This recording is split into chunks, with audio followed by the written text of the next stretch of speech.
de votre région.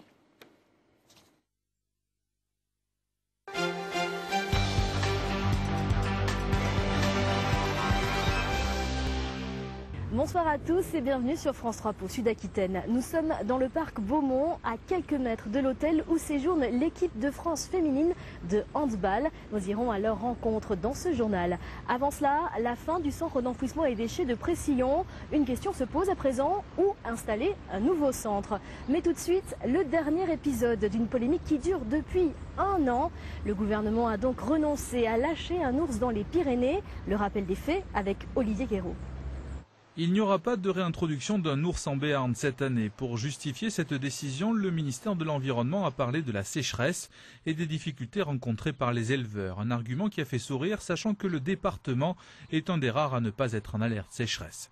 C'est en tout cas la fin d'un épisode qui a démarré en juillet 2010, avec l'annonce par l'ancienne ministre de l'écologie, Chantal Joanneau, de la réintroduction d'une ours pour 2011. On a un engagement international. On a un engagement dans la Convention de Berne, un engagement européen. On ne va pas se mettre au banc de l'Europe ni quitter l'Europe. Donc nous le respectons. Et très simplement, quand il y a un ours qui est tué pour des raisons anthropiques, on le remplace. Très vite, les pros et anti-ours ont développé leurs arguments. Les premiers estimant qu'il était nécessaire de réintroduire une ours dans ce versant des Pyrénées, uniquement fréquenté par 2 ours mâles. Seule solution pour les pros de maintenir une présence dans les Pyrénées occidentales. On pensait que le reniement de la parole donnée, c'était une spécialité locale. Eh bien non.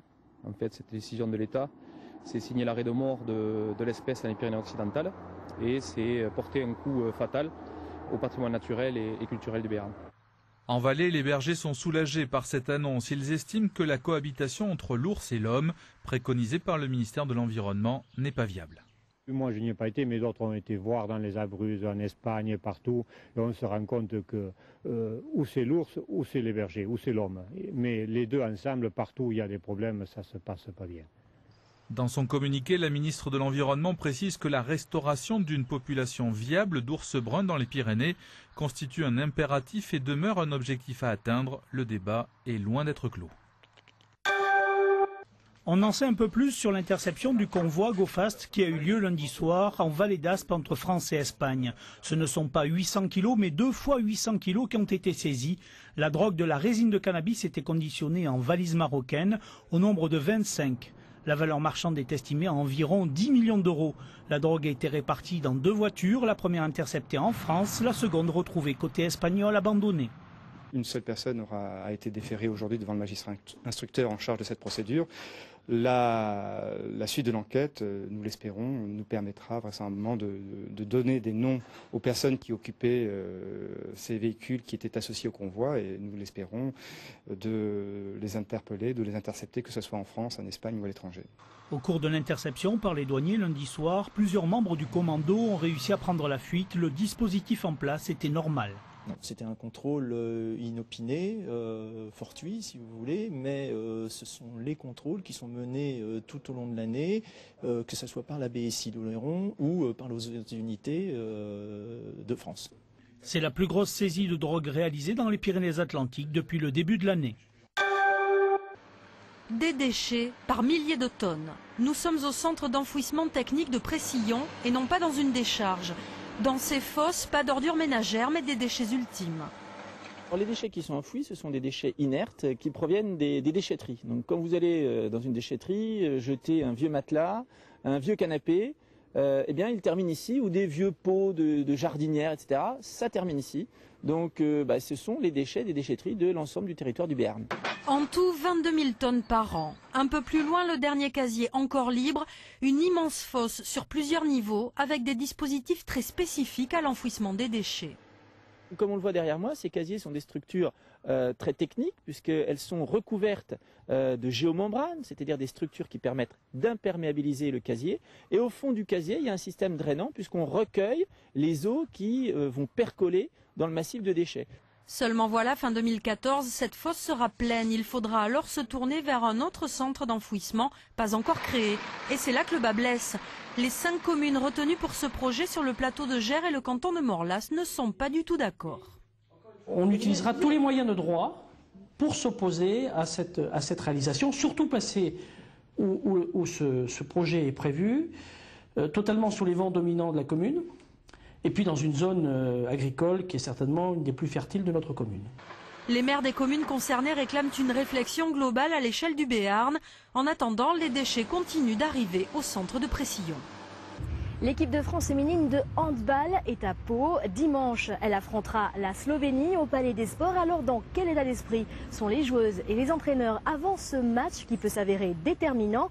Reportage sur des images d'Éric Depaille. Retour au pays pour Alexandra Lacrabert et Eric Barada.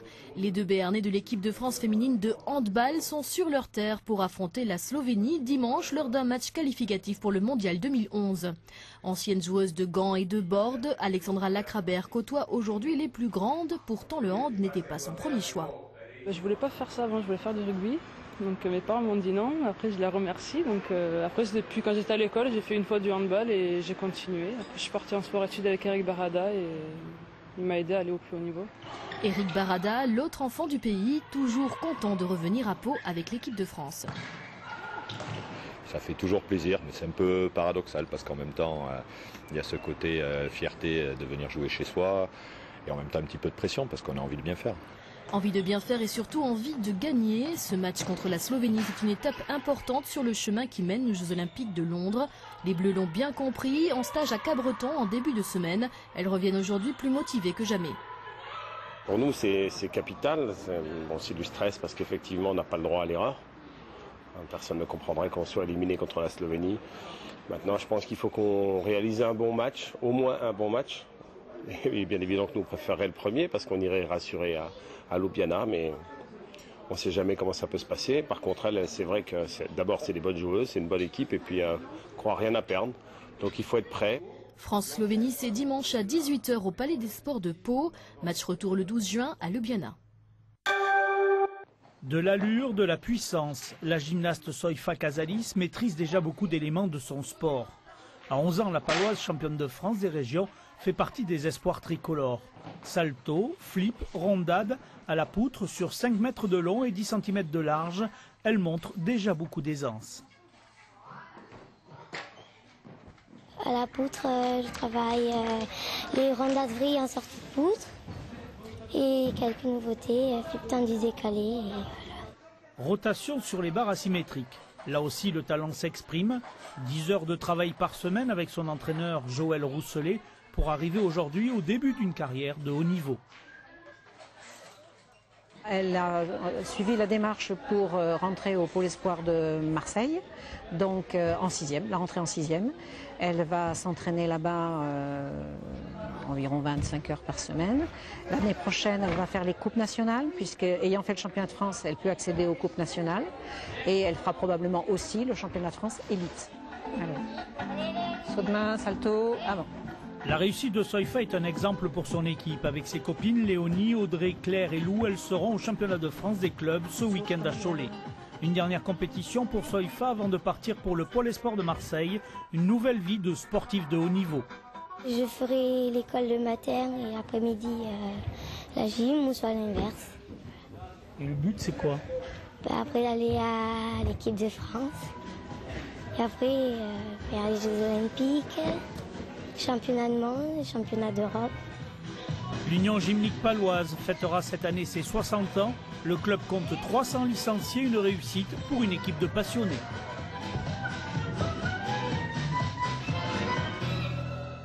C'est la fin de cette édition. Merci de votre fidélité. Tout de suite, la météo locale et votre journal régional. Profitez bien du soleil parce que ce week-end, la pluie arrive. Ça, c'est la mauvaise nouvelle. La bonne, c'est que nous revenons lundi pour une nouvelle édition. Très bon week-end sur France 3. Qu'il neige ou que le soleil brille, la météo sur France 3 avec la mutuelle Oréade. Madame, monsieur, bonsoir. Les nuages domineront au petit matin jusqu'à 2200 mètres. En cours de matinée, le ciel deviendra changeant en plaine et des nuages instables se développeront sur nos massifs.